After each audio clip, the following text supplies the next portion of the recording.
Roar! Ew.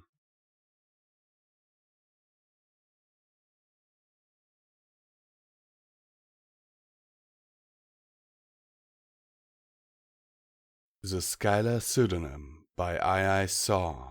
Chapter 25. The Brightness at the End of the Tunnel. We posted lookouts on nearby peaks to watch for Imperial vessels, or even just scouting Pegasi, but our mooring ground was well and truly out of the way, and we saw nothing in the air but birds for the 3 days we took to make repairs. Nebula's envelope looked horrible, but it was sound at least, and the gas cell beneath was as tight as was reasonable for a field repair. We had exhausted our anti-magic coating, but I restrung the fine strands of the somic wire mesh across the patch, which would give us a bit of protection. The most difficult task was removing the jammed engine bearing and then reforming the collar that held it in place to receive the new one. Once that was done, replacing the propeller and shaft was easy. 1.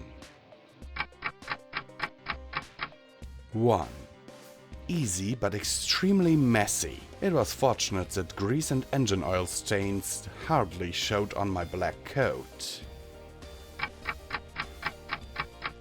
The unskilled crew, mostly rebel unicorns, were kept busy with simple tasks like cleaning, painting, and pulling crossbow bolts out of the hull and deck. We even had some time in the evening to relax a bit. Sirocco found an old squeeze box in the storage locker and suggested a bit of music and dancing after supper. No pony aboard knew how to play the thing, but several of the unicorns volunteered to sing a cappella, and they were amazingly good. They hadn't been allowed to own much personal property, and certainly no musical instruments, so they had developed a style that mimicked instrumental sounds. They sang us a hauntingly beautiful song with strange lyrics that faded away into profound silence. I think we were all too stunned to applaud. They all knew a lot of tunes that were perfect to dance to, another activity they hadn't been expressively forbidden, and they immediately started another song that got all our hoof stepping. On my suggestion, Cream Puff shared out judious amounts of apple brandy, and the party got a bit raucous. When His Minuscule Majesty yelled up the companionway for us all to shut up so that he could get some sleep, the resulting laughter and catcalls shook the deck. Cream Puff took a mug of his special cinnamon and nutmeg hot chocolate, sans brandy, down to the cold as a conciliatory gesture, as well as a big pillow he could wrap around his ears. "What are we to do with that truculent little brat?" I asked Skyla and Ow as we lounged against the quarterdeck rail, watching the dancing on the main deck. "We can't leave him here. The ponies scrambling for power would make him into a political hoofball if they didn't kill him outright. He would have died in that wreck if it wasn't for us," Skyla replied. "Anything we do to him has got to be a step up from that." "If this one may offer a suggestion," Ow said. "Bittergrass has complained of the lack of help in her herb fields of late. The youngling is sturdy enough, and Bittergrass is kindly, despite her stern reputation. The colt needs a family. Bitter needs a new apprentice." "Not a bad idea," I said, nodding. "Bittergrass is one of the few ponies I know that would have both the patience and firmness to deal with that little monster." Ow sipped at her tea and nodded in agreement. "Magical herbalism is a good trait, and he would be able to make his living easily enough when he comes of age." "Well," I said, clinking my mug gently against Ow's delicate porcelain cup. "That's the plan then, and another item on my list checked off." That was to be the last bit of eminent satisfaction I would have in that world. Oh, things went according to plan for the next few days as we ran southwest across the plains, zigging and zagging a bit to drop off a few medallions at isolated towns, but it felt like cleanup work to me, and I was mentally done with the whole adventurer and eager to be home again. I fitted the big gate gem with a triple alicorn sigil, and build connected settings for an additional gem it would take to power the portal. All that remained was to place gems when the time came. The first sign that things were going to go badly came after we'd fought our way back through the stiff winds of the southern pass in the Dinter's Blancos Mountains. With our reduced crew, it would take a half day to fully recharge our nearly depleted power crystals, so I thought some scouting would be in order while the unicorns worked. The last information we had about the Western Fleet was that 3 surviving ships were anchored at Palo Verde, about 8 leagues north of us. Skyla agreed that it would be a good idea to confirm that they were still there. I also wanted to deliver a load of medallions to the unicorns of the town, so I got a blast from the Pegasus disguise gun, and Sirocco and I loaded up our saddlebags and flew north. The ships were gone. Worse than that, they had taken every unicorn in the town with them. It took us a while to learn what had happened. Fortunately, the stunning appearance of my disguise tended to shut off the average stallion's critical thinking abilities, and after an evening casually chatting with a number of very attentive ponies in the cantina, I was able to put together a picture of events. The Imperials had tested every gem they had for sabotage.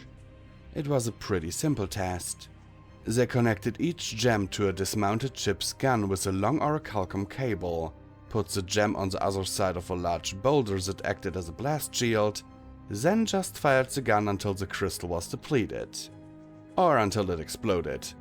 The crystals that remained intact were recharged by the town's unicorns while under strict observation.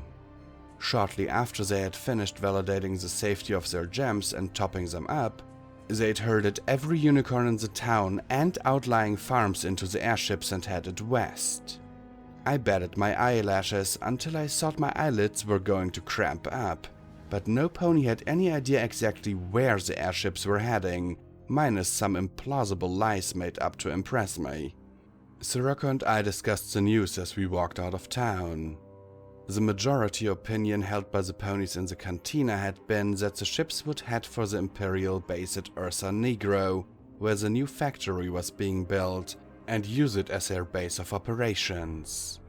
News of the Imperial fleet's destruction had arrived in Palo Verde by exhausted Pegasus courier 2 days after the ships had departed, and it wasn't clear whether the information had been conveyed on to the other towns of the territory or not.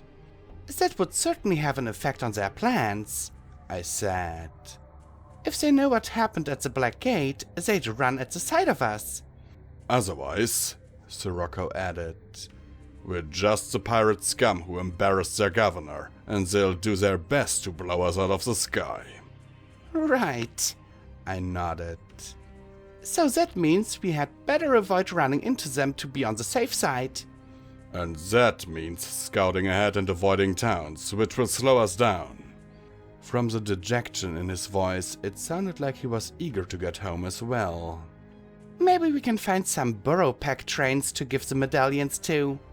We've still got a good store of bits aboard to pay them in advance for distributing them, and hurting the empire that conquered their kingdom would be an added incentive. I looked back over my shoulder at the distant lights of Palo Verde. I think we're far enough, I said, and unslung my raptor set. I clicked the transmit button 3 times and within a few seconds got a reply. Skyla here. We were getting worried, over. We're fine, but things took much longer than expected. It's too dark to risk flying back tonight. We will see you in the morning, over. Understood. Stay safe. Out.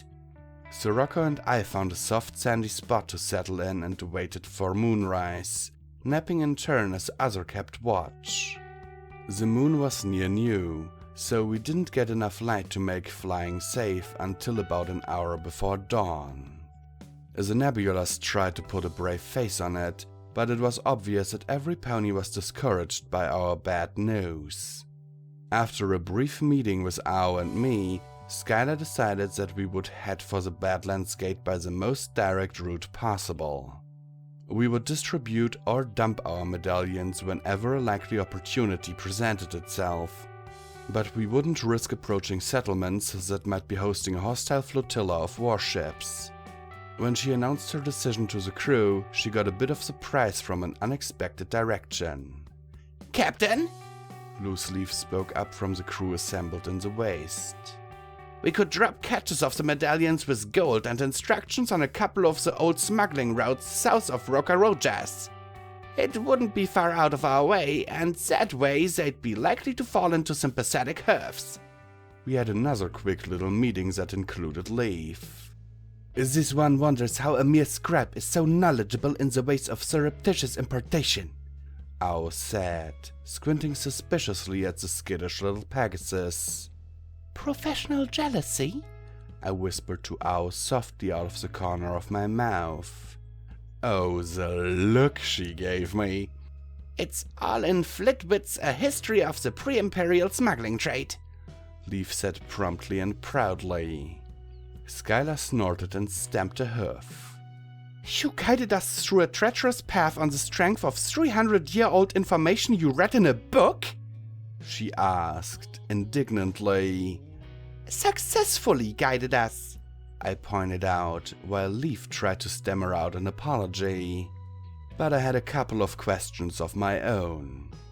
If these routes are written down, aren't the Imperials also aware of them?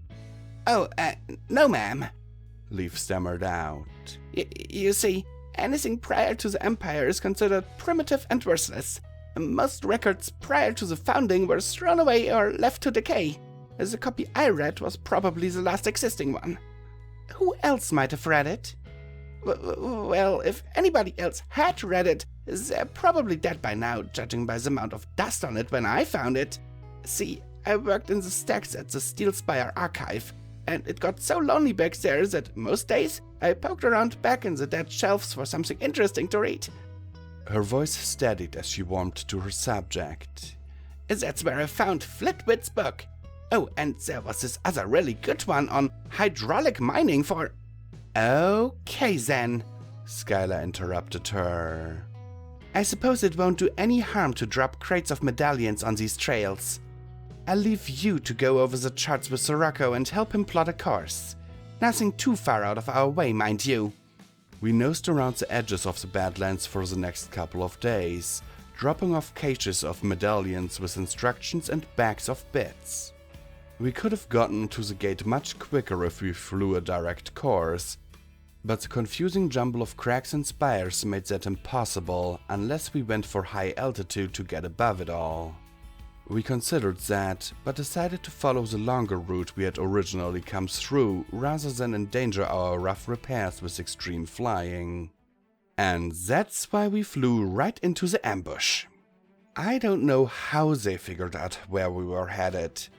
Oh, we'd unintentionally left clues behind as to where we'd come from, but for them to be at the right spot at exactly the moment we returned?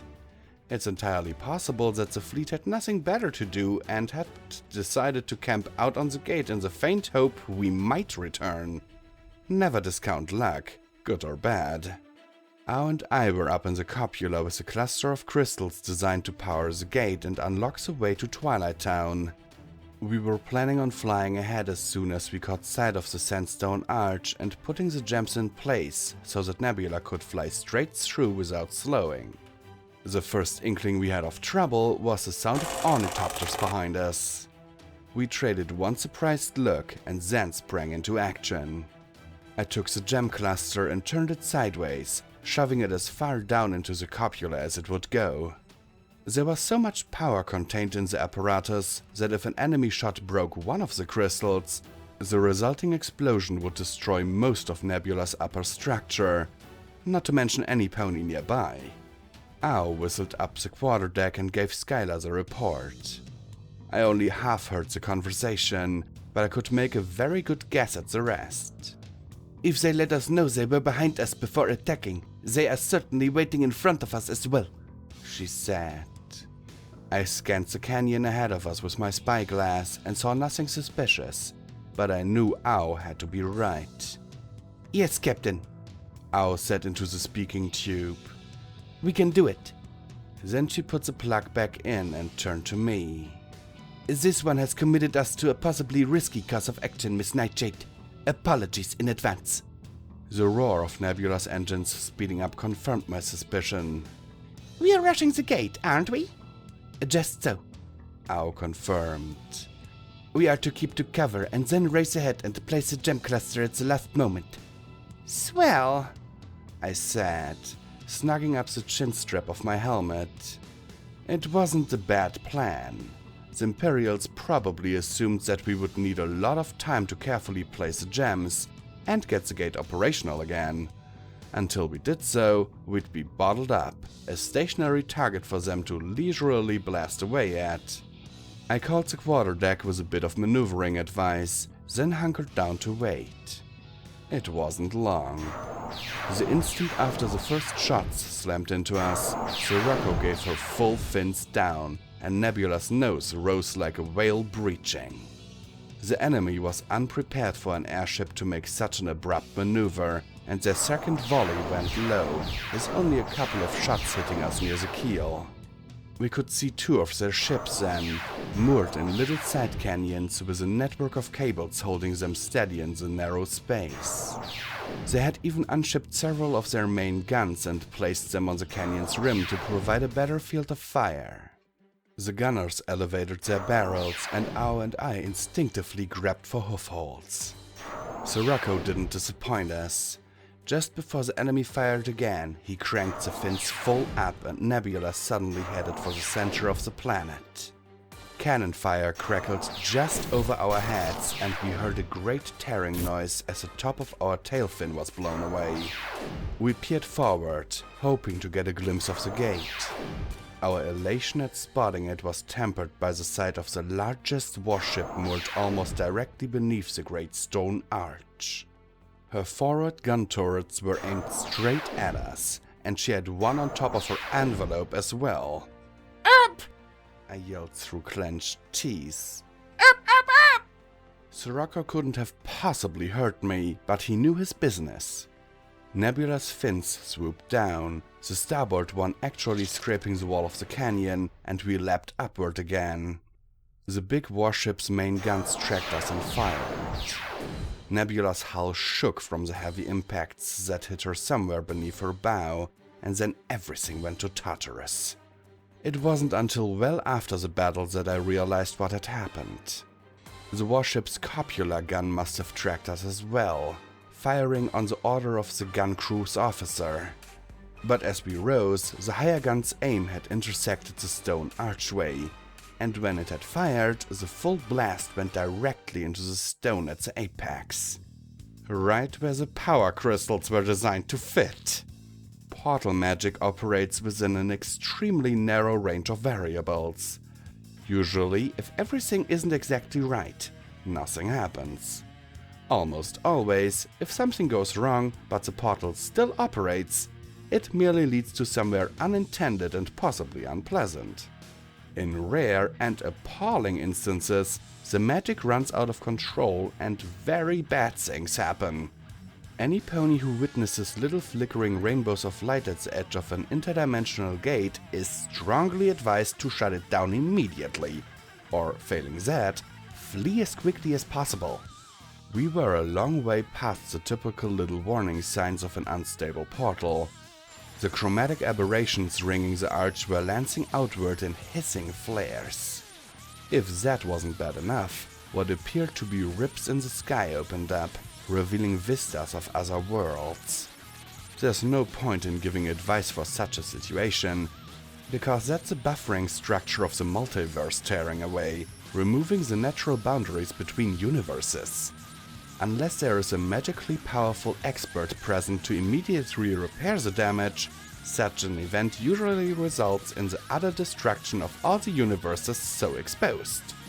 I tore my eyes away from the sky and looked at the archway. Beneath the arch, I could barely make out the wreckage of the bow of the big warship. She must have been cut in half when the portal tried to open. The only good thing about what was going on was that mana from the other worlds was flooding through the rents in the sky. I felt light, almost giddy. I felt strong again. I reached out and rapidly crumbled the barrels of all the enemy's cannons. Then I sent rock fragments ripping through the gas cells of the ships, causing them to slowly sink towards the canyon floors. It was a trivial matter for me to send the power gems in the flowing ornithopters and rip them out of their mountings. Distractions taken care of, I tried to deal with the universe coming apart at the seams. Skyla appeared at my side in a flash of teleportation magic. What can I do? She asked, wild-eyed.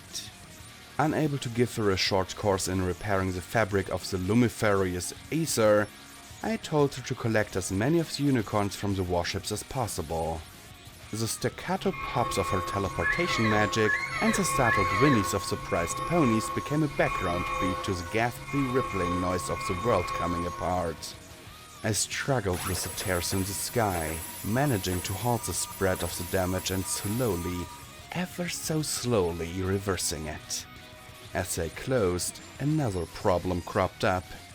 I was shutting off the flow of magics that enabled me to make the repairs, and the chromatic flares from the gate were opening them anew. Ow! I cried out. We've got to stabilize the portal! Can you get the gems in place? She didn't bother replying. Her antlers lit. She lifted the clusters out of the copula and she flew for the gate. Be careful about the flares! I called out to her and returned to stitching the universe back together.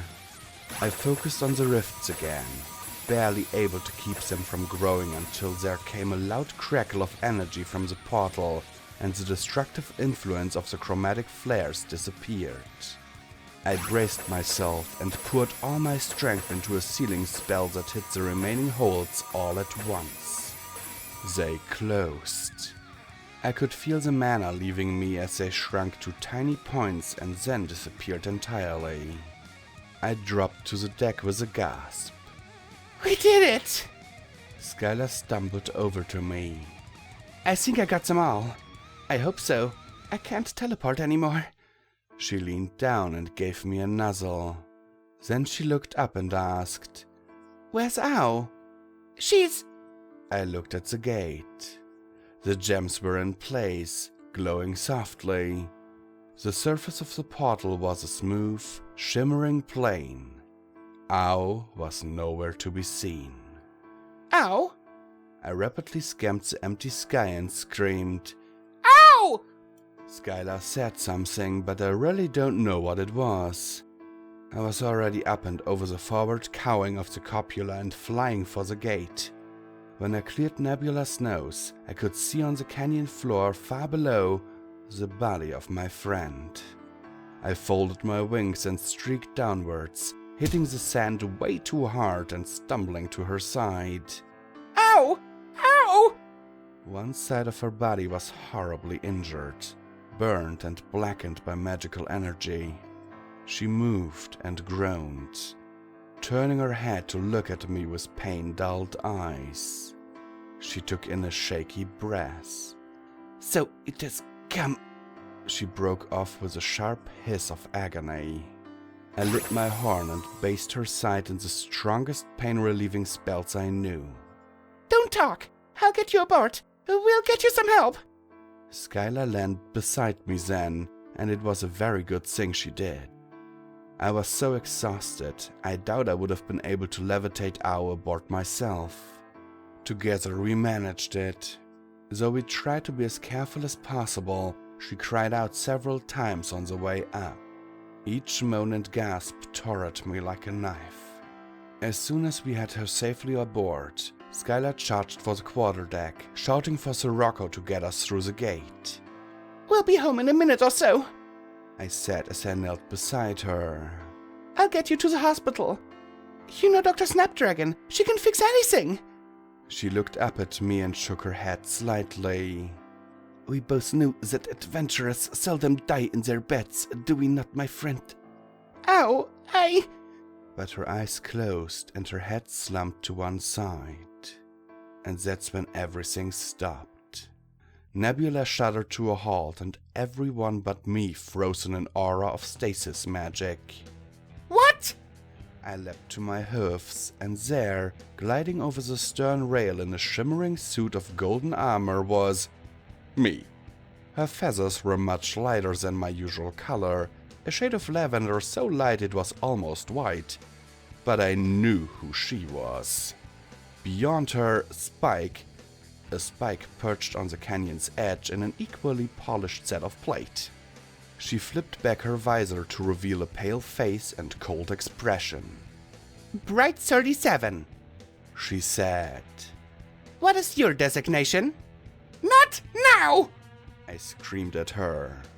She scowled at me, and the metal spirals set into her horn lit in a threatening manner.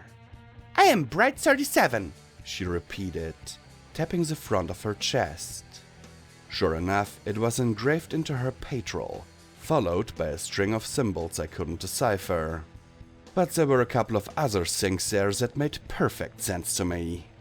The map has shown thousands upon thousands of mini-portals opening from this world, and on arrival I saw actual rifts in the ether. I was sent to educate what might have been a violation of the rules, and I find a near disaster. You will provide me with your designation and... I am not part of your stinking game!